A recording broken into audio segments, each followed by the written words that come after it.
Welcome to the creativity guys, यानी कि create mode, जहां पे हम अपने पसंदीदा की हर एक वो चीज बना सकते हैं जिसको आपने इमेजिन किया होगा अपने ड्रीम्स में। क्रिएट मोड माइनक्राफ्ट की उन फिजिक्स को भी चेंज करता है जिनको माइनक्राफ्ट के रियल डेवलपर भी नहीं सोच पाए हैं। तो चलिए आपको लेके चलता हूँ एक ऐसे सफर में जहाँ पे क्रिएटिविटी की कोई सीमा नहीं है। जितना आप सोच सकते हो उतना आप बना सकते हो। मैं बिताने वाला हूँ क्रिएट मोड में 100 डेज और मैं देखता हूँ कि मैं अपनी क्रिएटिविटी को कहाँ तक लेके जा पाता हूँ, क्योंकि मेरे इसमें कुछ गोल होने वाले हैं। सबसे पहले तो मुझे एक बेसिक सा घर बनाना है, उसके बाद मुझे फार्म्स बनाने हैं। तो फार्म्स में सबसे पहले आता है मेरा ट्री फार्म, जहां से मुझे वुड मिलेगा। उसके बाद मैं पानी का यूज करके एक ऐसा पावर सोर्स बनाने वाला हूं जो आप लोगों ने एंशिएंट टाइम में देखा ही होगा, यानी कि मैं वाटर व्हील से एनर्जी प्रोड्यूस करूंगा। उसके बाद मैं हवा का भी इस्तेमाल करने वाला हूं, यानी कि मैं विंड मिल भी बनाने वाला हूं। लेकिन मेरा विंड मिल थोड़ा अलग होने वाला है, क्योंकि नई सोच नई क्रिएटिविटी। उसके अलावा मैं स्टीम से भी बनाने वाला हूं एनर्जी। और स्टीम से मैं किस तरीके से एनर्जी बनाऊंगा ये तो बहुत ही ज्यादा पेचीदा है करने में, और देखने में आप लोगों को आएगा बहुत ज्यादा मजा। उसके बाद मैं एक बहुत तगड़ा आयरन फार्म बनाने वाला हूँ, जिसकी लिमिट आप देख करके हैरान हो जाओगे कि बिना विलेजर बिना गोलम्स के अलावा भी हमें जो माइनक्राफ्ट में रिसोर्सेस मिलते हैं, जैसे कोबलस्टोन, ग्रेवल, सैंड, हम इन्हीं मटेरियल से कितनी सारी चीजें निकाल सकते हैं। ये आप लोगों को क्रिएट मोड में देखने को मिलेगा। और उसके अलावा हम अपना एक घर बना सकते हैं बहुत ही बढ़िया, जो कि फुल्ली ऑटोमेटिक होगा, जिसके दरवाजे अपने आप खुलेंगे एक बटन दबाने पे। हम उस घर को लॉन्च भी कर सकते हैं नीचे से लेके ऊपर तक। उसके अलावा हम यहाँ पे एक रेलवे नेटवर्क भी बना सकते हैं, जो कि एक फुल्ली ऑटोमेटिक रेलवे नेटवर्क होगा, यानी कि जो ट्रेन होगी उसके अंदर पैसेंजर बैठ भी सकते हैं, ट्रैवल कर सकते हैं एक जगह से दूसरी जगह तक। इवन वो जो ट्रेन है वो हमारे रिसोर्सेज भी कलेक्ट करेगी। तो क्या गाइस, मैं ये 100 डेज सर्वाइव कर पाऊंगा इन क्रिएट मोड? और ये सब होने वाला है हार्डकोर में। तो चलिए देखते हैं कहां तक मैं अपनी क्रिएटिविटी को एक्सपेंड कर पाता हूं। तो चलिए शुरू करते हैं।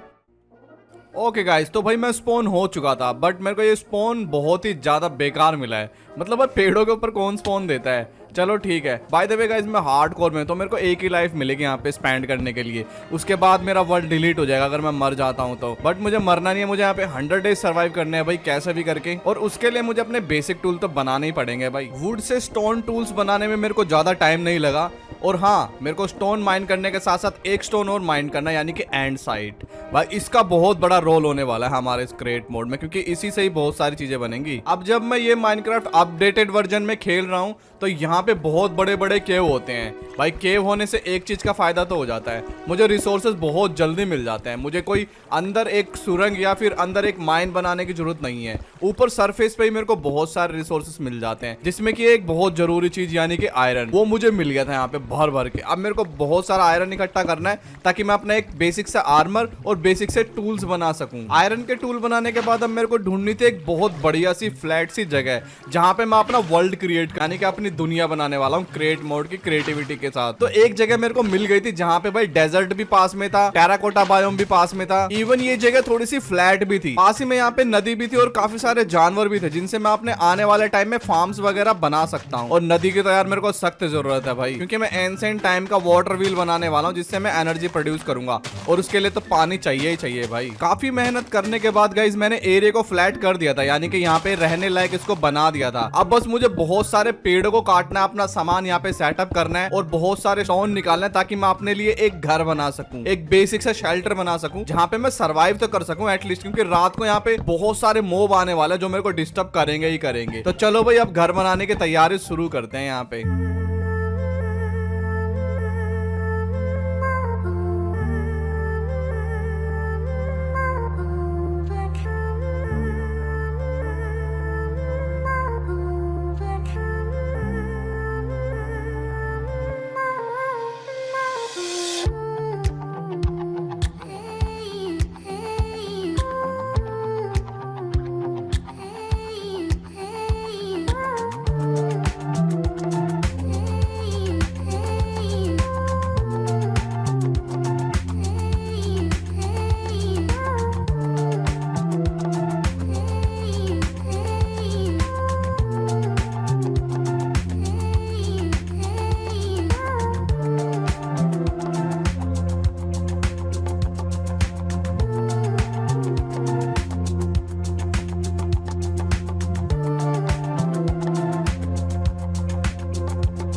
बेसिक सा घर मैंने अपना बना लिया जहाँ पे मैं आने वाले बहुत सारे दिन बिताने वाला हूँ भाई। धीरे धीरे मैं अपने घर को भी अपग्रेड करता रहूंगा और मैंने अपना सामान भी यहाँ पे सेटअप कर लिया जितना मैंने यहाँ पे अभी तक कलेक्ट किया था। और अब बारी है गाइस वाटर व्हील को बनाने की, यानी कि पानी से एनर्जी प्रोड्यूस करने की। और हाँ, ये एंसेंट तरीके से बनने वाला है भाई, जैसे पुराने जमाने में पानी से बनाई जाती थी एनर्जी। बट उससे पहले मेरे को अपने घर की थोड़ी बेसिक चीजें सेटअप करनी है भाई। मैं नहीं चाहता मेरे घर में मॉब स्पॉन होने शुरू हो जाए। तो यहाँ पे तुम्हारे भाई ने थोड़ी बहुत क्रिएट की चीजें समझना शुरू किया।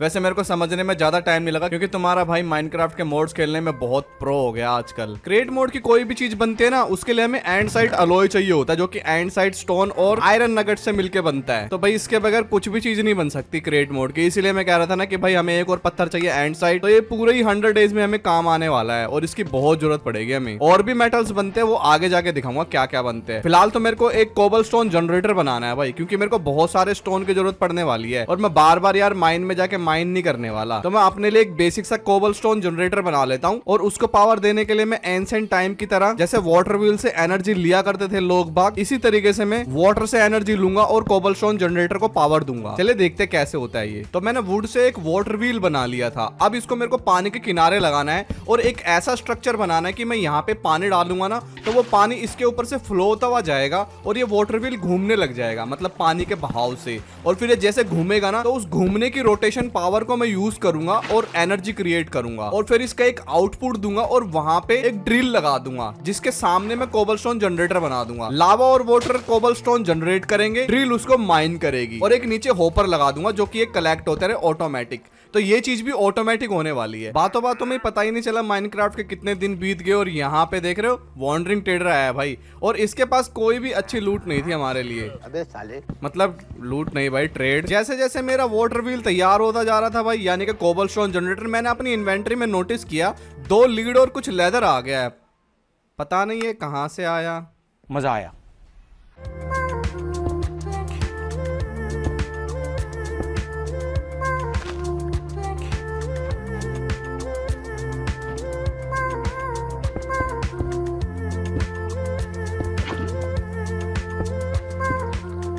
सो फाइनली देखते ही देखते मेरा कोबलस्टोन जनरेटर बनके तैयार था।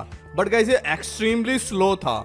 मुझे धीरे धीरे भाई कैसे न कैसे करके गियर्स वगैरह चेंज करके इसको थोड़ा फास्ट करना होगा और शायद क्या पता मुझे एक्स्ट्रा वाटर व्हील लगाने पड़े। मेरे पूरे ही रिसोर्सेस खत्म हो गए थे, मेरा एंडसाइट भी खत्म हो गया था, आयरन भी खत्म हो गया था। तो अब मुझे रिसोर्सेस माइन करने थे। मेरे घर के पीछे एक बहुत बड़ी केव थी, तो मैंने सोचा उसके अंदर जाके माइन करी जाए। और भाई मेरे को सारा रिसोर्सेस इतना इजीली मिल गया ना कि कोई हद नहीं है। मेरे कोबलस्टोन जनरेटर में एक दिक्कत थी भाई, ये जितने भी कोबलस्टोन माइन कर रहा था ना वो यहाँ वहाँ गिर जा रहे थे या आधे लावा में गिर जा रहे थे। तो भाई मैंने एक होपर लगा दिया। अब क्या था, होपर के सामने जितनी भी चीजें टूट के गिरेंगे वो सब होपर खींच लेगा और इस चेस्ट में आ जाएंगी। यानी कि भाई बहुत सारे कोबलस्टोन जनरेटर बनने वाले हैं, लेकिन ये अभी भी स्लो ही है यार। अब यहाँ पे मैंने सोचा कि चलो यार इसके ऊपर एक रूफ लगा देता हूँ ताकि ये जगह थोड़ी अच्छी भी लगे और बारिश में यार सब चीज भीगती रहते वो भीगे भी ना। कुछ ही देर में सुंदर सी दिखने वाली डेकोरेशन भाई एकदम खराब हो गई क्योंकि यहाँ पे आग लग गई थी कोबलस्टोन जनरेटर की वजह से। तो भाई अब मेरे को यहाँ पे ये चीज पत्थर से बनानी पड़ेगी क्योंकि लकड़ी से तो यार अब ये चीज बेकार है, मतलब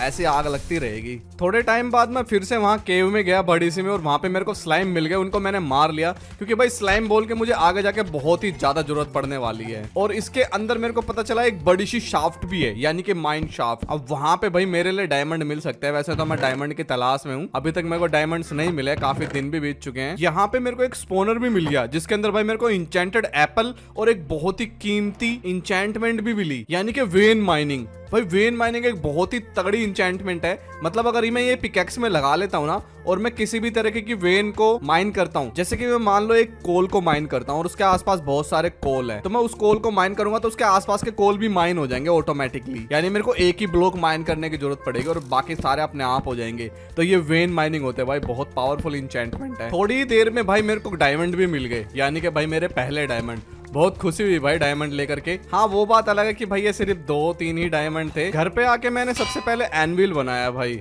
और एनविल बनाने के बाद अब मेरे को जो डायमंड मिले थे ना, अब इन डायमंड से एक पिकेक्स बनाने का टाइम आ गया था क्योंकि मेरे पास वेन माइनिंग है। अब भाई वो वेन माइनिंग मैं इस पिकेक्स में लगाऊंगा तो बहुत बढ़िया काम करेगी वो, यानी कि एक साथ बहुत सारे ब्लॉक माइन कर लेगी वो। तो ये रही वेन माइन और ये लगा दी मैंने पिकेक्स में। अब देखो मैं कितने सारे ब्लॉक एक साथ माइन करता हूँ। खाने की मेरे पास हमेशा से ही कमी रही है भाई और अभी भी कमी है। तो मैंने क्या किया कि भी मेरे घर के पास जो नदी बह रही थी ना, उसके आसपास मैंने थोड़ा होई से इस जमीन को उपजाऊ कर दिया और यहाँ पे वीट उगा दिए ताकि मैं ब्रेड वगैरह बना सकूं भाई। क्योंकि मैंने अभी कोई भी ऑटोमेटिक फार्म नहीं बनाया अपना खाने के लिए, बट जल्दी ही मैं बनाने वाला हूँ। मैं थोड़ा ऑब्सिडियन माइन करने के लिए जाने वाला था कि अचानक मेरे को एक मेहमान दिखा, यानी कि एक ट्रेडर आया है भाई। तो इसके पास मेरे लिए भाई कोई भी अच्छी ट्रेड नहीं थी, तो मैंने इसको इग्नोर किया, मतलब इग्नोर कर दिया मैंने, सच में भाई इग्नोर किया इसको, मैं नहीं मानता। उसके बाद पता नहीं थोड़ी देर में मेरे इन्वेंटरी में 2 लेदर और 2 रस्सियां आ गई, पता नहीं कहां से आ गई, शायद वो ट्रेडर छोड़ गया होगा मेरे लिए। चलो कोई ना, बेचारा भला मानुस है यार। थोड़े ऑब्सिडियन माइन करने के बाद भाई वेन माइनिंग से ऑब्सिडियन माइन करना बहुत आसान हो गया, एक ही ऑब्सिडियन तोड़ना पड़ा और मेरे को 23 मिल गए, बहुत बढ़िया। तो भाई यहाँ पे मेरे को एक टेंपल मिला था, अब इसके अंदर की लूट मेरे को देखनी है। और सच में भाई वेन माइन से ये TNT एक ही बार में सारे टूट गए, गजब है यार वेन माइन भी। फिलहाल मेरे को टेंपल से कुछ खास नहीं मिला भाई, एकदम घटिया लूट थी। 5 डायमंड और वो डायमंड हॉर्स आर्मर को छोड़ के। अब भाई आप लोग सोचोगे मैंने इतनी जल्दी नेदर ओपन क्यों कर लिया, क्योंकि नेदर में मिलती है क्वार्ट्ज। क्योंकि मैं अपनी जो अगली मशीन बनाने वाला ना, उसके लिए मेरे को क्वार्ट्ज चाहिए और उस क्वार्ट्ज को घिस के मुझे रोज क्वार्ट्ज बनानी होगी। और रोज क्वार्ट्ज से भाई एक डिप्लॉय नाम की चीज बनती है, वो बनानी है, यानी एक मशीनी हैंड है जो ऑटोमेटिक काम करेगा। मैंने अपने इस वर्ल्ड में भाई एक मैप इंस्टॉल किया हुआ है, जिससे कि भाई मैं आसपास की चीजें देख सकता हूँ मैप खोल के। तो मेरे को पता चला कि मेरे पोर्टल के पास नेदर फोर्ट्रेस भी है, तो ये मेरे लिए भाई इन फ्यूचर के लिए बहुत सही चीज है। अब मेरे पास सभी चीजें इकट्ठा हो चुकी है कि मैं अपने लिए एक ट्री फार्म बना सकता हूँ। तो उससे पहले मेरे को एक मशीन और बनानी पड़ेगी भाई, जो कि है मेटल प्रेस मशीन। क्योंकि जब तक मैं आयरन को चपटा नहीं करूंगा, जब तक भाई इसमें चीजें नहीं बनेंगी। मतलब मेरे को एक मेटल प्रेस मशीन लगानी पड़ेगी, जो कि मैं यहीं पर ही सेट करने वाला हूँ। क्योंकि मेरे पास भाई अभी यही है एक एनर्जी का सोर्स, जिससे कि मैं अपनी मशीनें चला सकता हूँ टेम्परेरी तौर पे। कोई भी ऑटोमेटिक जनरेटर नहीं है मेरे पास। तो ये है भाई वो मेटल प्रेस मशीन। और यहाँ पे मैं डिप्लॉय लगा देता हूँ, यानी कि डेपो लगा देता हूँ एक। यहाँ पे मैं कोई भी आयरन का पीस रखूंगा ना, तो भाई ये नीचे गिरेगा और इसको चपटा कर देगा, और उस चपटे वाले आयरन से मैं बाकी की चीजें बना सकता हूँ। बट ये बहुत स्लो है यार अभी भी। तो मैंने सोचा थोड़ा सा टाइम निकाल करके भाई अपनी इस जगह को भी सही किया जाए और लकड़ी की सारी चीज हटाई जाए, क्योंकि बार बार इसमें आग लग रही थी। और साथ ही मैं अपनी मशीन में भी कुछ कोग व्हील वगैरह ऐड करने वाला हूँ, जिससे इसकी स्पीड थोड़ी फास्ट होने वाली है। एंड लिटरली गाइस, थोड़े से कोग व्हील लगाने से भाई इसकी स्पीड देख रहे हो, कम से कम 3 या 4 गुना फास्ट हो गई। और अब कोबल स्टोन भी बहुत जल्दी माइन हो रहे हैं, यानी कि अब जल्दी भाई 10-15 मिनट में मेरी चेस्ट भी भरने लग जाएगी कोबल स्टोन से। अब बारी आती है हमारे ट्री फार्म की। तो भाई ट्री फार्म को एनर्जी देने के लिए मैं यहाँ पे मैग्मा क्यूब का, मतलब मैग्मा ब्लॉक का यूज करने वाला हूँ। इससे इसको इनकेस फैन को पावर आएगी तो ये चलने लग जाएगा और ये एक तरह की एनर्जी प्रोड्यूस करेगा। तो भाई ट्री फार्म भी अब मेरा ऑलमोस्ट रेडी है, बस मेरे को सैपलिन लगानी है और खाली हाथ से इस रोटेशनल गियर को एक बार ही पुश करना है, तो ये घूमने लग जाएगा। मतलब होता नहीं है वो, जैसे एक बार धक्का दे दो तो फिर ये घूमने लग जाएगा, बस ऐसा ही कुछ है। ट्री फार्म मेरा बन गया। ये जो आरी देख रहे हो ना आप, ये आरी जैसे ट्री ग्रो होगा उसको काटेंगी और ऑटोमेटिकली सारा सामान चेस्ट में जाएगा। तो मेरा ऑटोमेटिक ट्री फार्म तो बन के रेडी है भाई, अनलिमिटेड वुड आने वाला है। अब बनाते हैं डेप्लॉय, जो कि सैपलिन्स को ऑटोमेटिकली प्लेस करेंगे। भाई अब मैं बार बार जाके वहां पे सैपलिन थोड़ी लगाने वाला हूँ, बट डेप्लॉय बनाने से पहले मेरे को रोज क्वार्ट्ज बनाना पड़ेगा। और उसके लिए भाई एक सैंड पेपर बनाया मैंने, और अभी सैंड पेपर से मैंने क्वार्ट्ज को घिसना पड़ेगा, तो रोज क्वार्ट्ज बन जाएगा।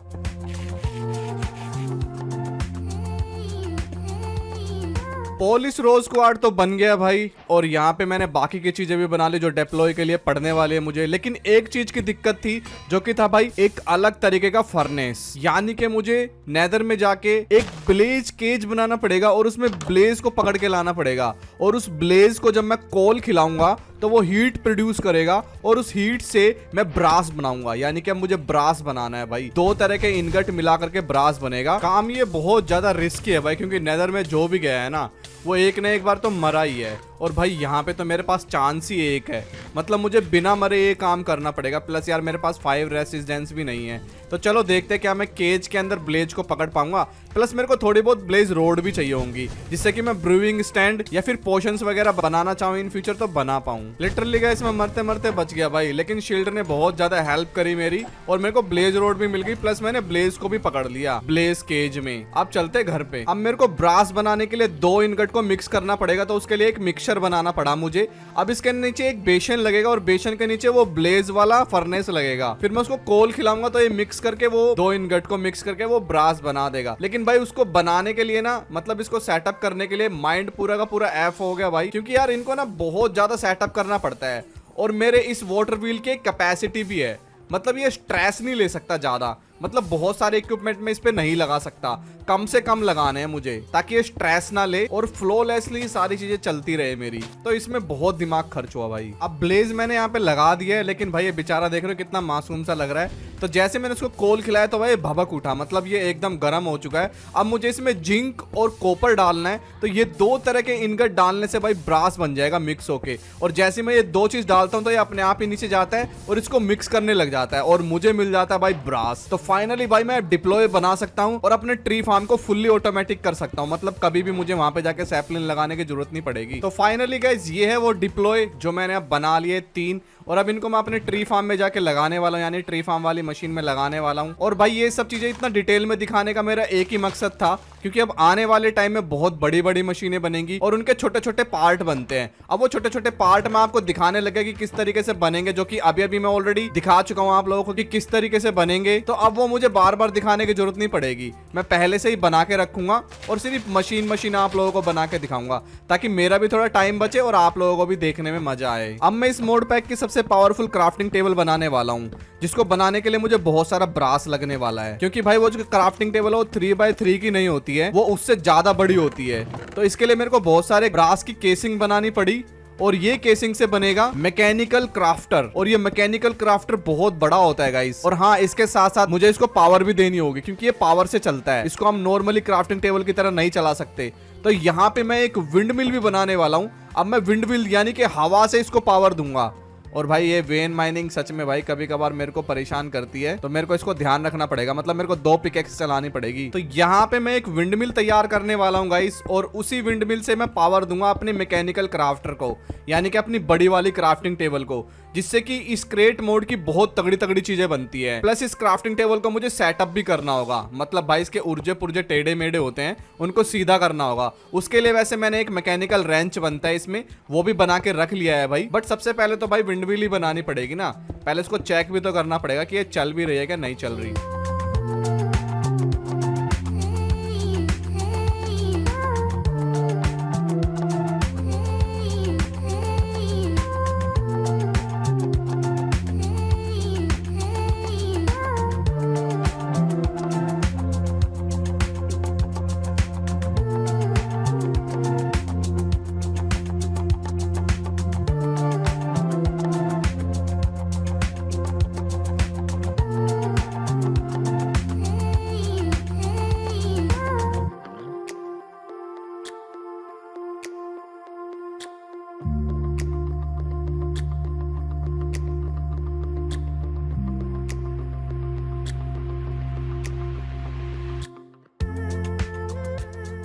मेरे विंड मिल का बेस तो बनके तैयार था भाई, अब बारी थी इसके ऊपर का हिस्सा बनाने का, यानी कि वो फैन जो विंड मिल को रोटेशनल पावर देता है एयर से। और इसके लिए भाई मैंने एक ग्लू बना लिया था, जो कि सुपर ग्लू बनता है, यानी कि स्लाइम बॉल से, जो कि मेरे को पहले ही मिली थी। अब इससे भाई चिपका चिपका के यहाँ पे मेरे पास कुछ वूल वगैरह भी है, जो मैं अभी फार्म करके लेके आया था शेयर से। तो भाई वो सब चीज से अब मेरे को यहाँ पे बनाना पड़ेगा एक विंड फैन, जो कि बहुत ही अलग डिजाइन का होने वाला है।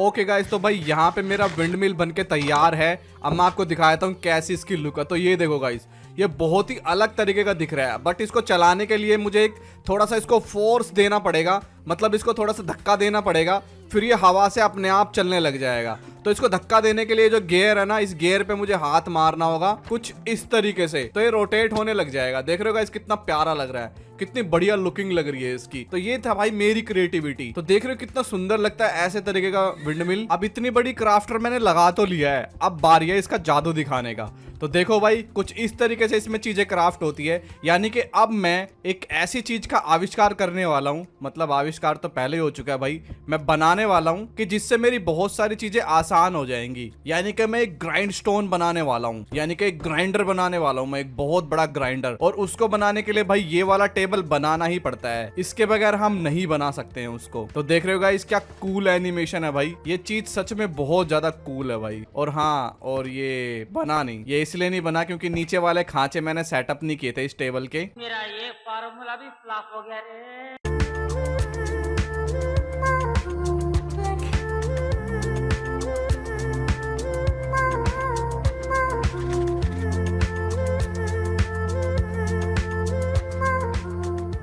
फिलहाल क्रशिंग व्हील मेरे बन के तैयार थे भाई, उनका काम मैं बाद में दिखाऊंगा आप लोगों को। लेकिन पहले मेरे को भाई खाने की बहुत ज़्यादा कमी होती जा रही थी, तो अब मेरे को यहाँ पे एक वीट फार्म बनाना, जिससे कि मैं बहुत सारी वीट ऑटोमेटिकली उगा पाऊंगा और ये ऑटोमेटिकली हार्वेस्ट भी होगा। मतलब मुझे आके हार्वेस्ट करने की जरूरत नहीं है, ये मशीन अपने आप ही वीट को उगाएगी, अपने आप वीट को काटेगी और एक चेस्ट में जाके डिप्लॉय कर देगी, मतलब वहां पे डिपॉजिट कर देगी। तो यहाँ पे भाई मेरे को कुछ भी करने की जरूरत नहीं है, सब कुछ ऑटोमेटिकली होगा। जिस तरीके से ट्री फार्म काम कर रहा है, ये भी उसी तरीके से काम करेगा। मेरा वीट फार्म रेडी हो चुका है, मेरा ट्री फार्म रेडी हो चुका है। मैं चाहूं तो ट्री फार्म को इतना ज्यादा अपग्रेड कर सकता हूं कि एप्पल एक जगह जाएंगे, स्टिक एक जगह जाएंगे और लोग एक जगह जाएंगे। मतलब सारी चीजें सेपरेट हो जाएंगी, एक चेस्ट में नहीं आएंगी। इतना ज्यादा हम इसको ऑटोमेटिक कर सकते हैं। थोड़े टाइम बाद में इनको फिर से चेक करने हैं, तो भाई ये बहुत सही काम कर रहे थे दोनों के दोनों फार्म। अब इनको टोटली अपग्रेड करने का वक्त आ गया है और अब इन लोग से मैं बनाऊंगा चारकोल। और चारकोल बनाने के लिए मैं यहाँ पे अपना सेटअप सेट करने वाला हूँ भाई। और ये सेटअप कुछ इस तरीके से शुरू होगा, मतलब यहाँ पे एक फैन लगा होगा और उसके सामने मैं लावा डालने वाला हूँ। और इसको पावर मैं यहाँ पे विंड व्हील से दे रहा हूँ भाई, क्योंकि विंड मिल की पावर मेरी सिर्फ क्राफ्टिंग टेबल को जा रही थी और इस क्राफ्टर का यूज ज्यादा नहीं हो रहा भाई, बहुत कम यूज हो रहा है। जब बड़ी चीज बनानी पड़ती है तभी क्राफ्टर का यूज होता है। तो मैं इसकी बची हुई एनर्जी को भाई यहाँ पे दे रहा हूँ, यानी कि ये एक तरीके का चारकोल मेकिंग जनरेटर बनने वाला है। इसके सामने लावा डालूंगा तो ये आग फेंकेगा आगे से, मतलब आग वाली गर्म हवा फेंकेगा। अब इस गर्म हवा के सामने मैं कुछ भी डालूंगा ना, जैसे लोग डालूंगा तो वो चारकोल बन जाएंगे, कच्चा खाना डालूंगा तो वो पक जाएंगे, और आयरन मतलब रो आयरन डालूंगा तो वो मेल्ट हो जाएंगे। तो ये एक तरह का फर्नेस की तरह काम करता है। और इसके आगे मैं ब्रास फनेल लगाने वाला हूँ, मतलब ये एक तरह के होपर होते हैं भाई, क्रेट मोड के होपर हैं। तो ये कुछ इस तरीके से काम करता है। अब मेरे पास ब्रास था तो भाई मैंने काफी सारे ब्रास फनेल बना करके यहाँ पे सारी चेस्टों को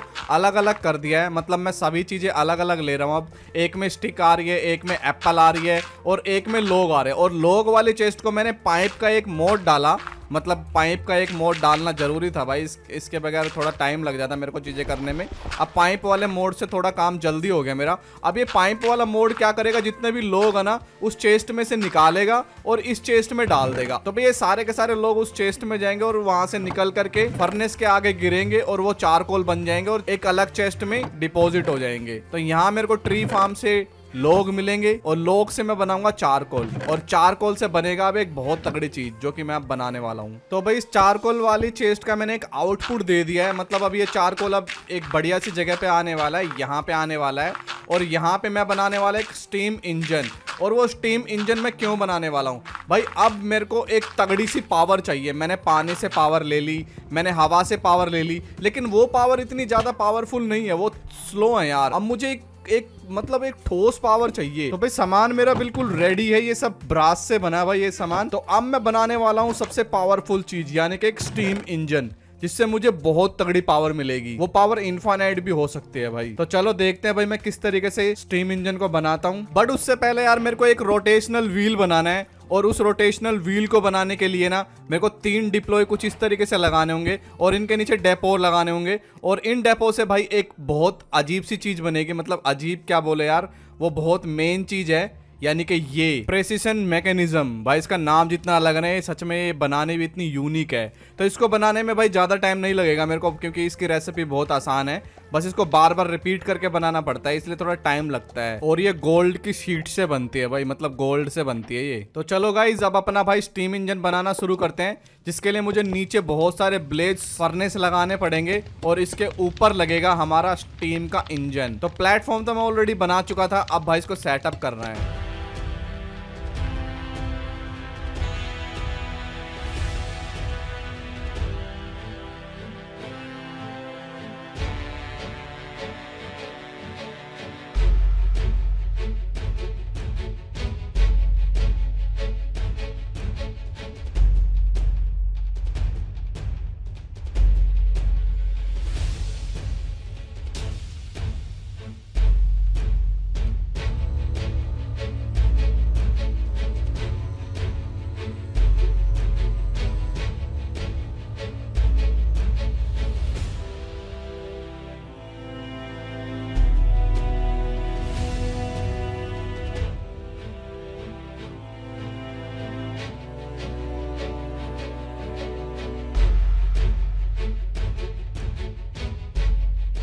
अब आप लोगों ने बहुत सारे डीजल इंजन को देखा होगा कि हम एक क्रैंक से उसको हाथ से घुमाते हैं, फिर उसको स्पीड मिलते तब वो अपने आप चलने लग जाता है। तो सेम भाई स्टीम इंजन को भी पहले हाथ से घुमा के उसको पावर देनी होती है, फिर वो एक बार स्पीड पकड़ लेता है तो वो खुद से चलने लग जाता है एनर्जी की वजह से। मतलब जो कोल से गर्माहट इसको मिल रही है, पानी जो गर्म हो रहा है इसके अंदर, वो पानी इसको हीट देगा और ये भाई जो पिस्टन है ऊपर नीचे होंगे और ये चलने शुरू हो जाएंगे। तो भाई मेरा स्टीम इंजन सक्सेसफुली चल चुका था भाई। मैं सच बताऊं ना, इसको बनाने में बहुत दिमाग खर्च हुआ है, लेकिन सीरियसली गाइस ये बन चुका है। बहुत मेहनत लगी, आपका 1 लाख जरूर से बनता है भाई इस चीज के लिए। तो फिलहाल मेरे पास एनर्जी का मेन सोर्स हो चुका है और अब बनाने वाला हूँ गाइस मैं एक आयरन फार्म, जो कि बहुत ज्यादा इंपॉर्टेंट है मेरे लिए, क्योंकि मेरे सारे रिसोर्सेस खत्म हो चुके हैं। और इसकी मदद से ही गाइस, मतलब इससे जो मुझे स्पीड मिल रही है, ये जो स्पीड आप घूमते हुए देख रहे हो ना, इसका एक आउटपुट निकलता है जहां से इसकी स्पीड को मैं यूज कर सकता हूं। और ये पावर एक तरह से इनफाइनाइट पावर है।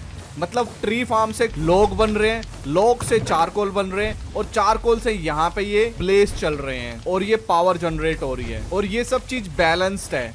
मतलब ऐसा नहीं है कि ये कोल मेरे जल्दी जल्दी खत्म हो रहे हैं और धीरे धीरे बन रहे हैं, ऐसा नहीं है। बल्कि ऐसा है कि मेरे कोल बहुत जल्दी जल्दी बन रहे हैं और धीरे धीरे खत्म हो रहे हैं। मतलब एक तरह से ये इनफाइनाइट पावर हो गई, जो कि ऑटोमेटिकली चलती रहेगी। तो अब बनाते हैं भाई एक आयरन का फार्म, और ये वो आउटपुट है इस मशीन का जहां से मैं इस आयरन के फार्म को पावर दूंगा। तो चलो भाई आयरन का फार्म बनाते हैं। और आयरन का फार्म का इस आयरन ही नहीं, वो बहुत सारी चीजें मेरे लिए निकाल के देगा। जोन से भी रिसोर्सेस मुझे चाहिए, वो चाहे वो गोल्ड ही क्यों ना हो, डायमंड को छोड़ के भाई। तो सारा सामान पहले मैं इन्वेंट्री में ले लेता हूँ भाई, जिससे भाई ये आयरन फार्म बनने वाला है। और अब इसको बनाते हैं और मैं आपको देता हूँ एक cinematic look.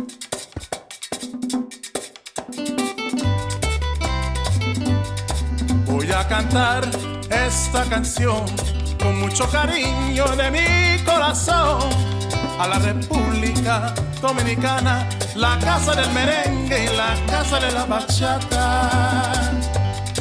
Voy a cantar esta canción con mucho cariño de mi corazón a la República Dominicana, la casa del merengue y la casa de la bachata.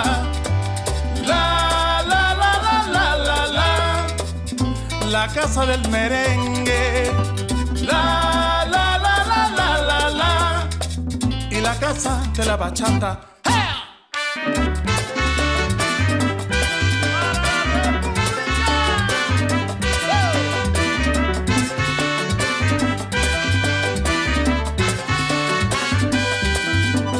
Música, música, música, te traigo música, música, música, música de la República.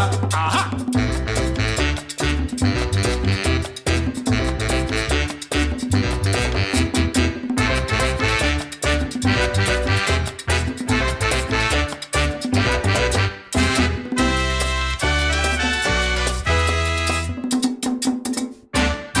So finally guys हमारा last iron farm बन के भी तैयार हो चुका है, यानी कि अब हमें आयरन की भी कोई कमी नहीं होने वाली।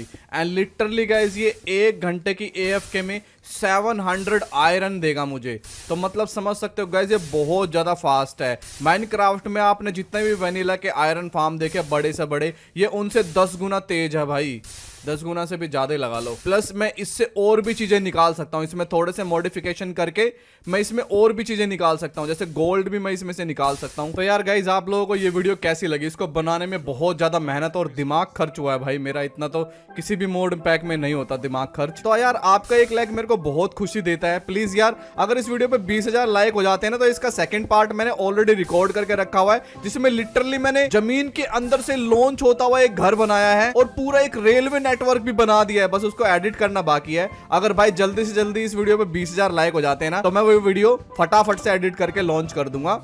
इतना ज्यादा टाइम नहीं लगने वाला जितना इसको लगा है। तो चलिए गाइस मिलते हैं अगले वीडियो में, क्योंकि यार इस वीडियो में तो 100 डेज हमारे ऑलरेडी हो चुके हैं। मैं चाहता तो इसको और बड़ा बनाता, लेकिन 100 डेज तो हो गए ना भाई एंडर ड्रैगन वीदर अभी तो पता नहीं क्या क्या बाकी है इस गेम में। अगर आप देखना चाहते हो तो मिलते हैं नेक्स्ट वीडियो में, और अगर आप लोगों ने इस चैनल को सब्सक्राइब नहीं किया तो सब्सक्राइब भी कर लेना भाई। Bye, take care, thank you so much for your supporting. Happy Deepawali to my all YouTube family, and as always ciao चाओ।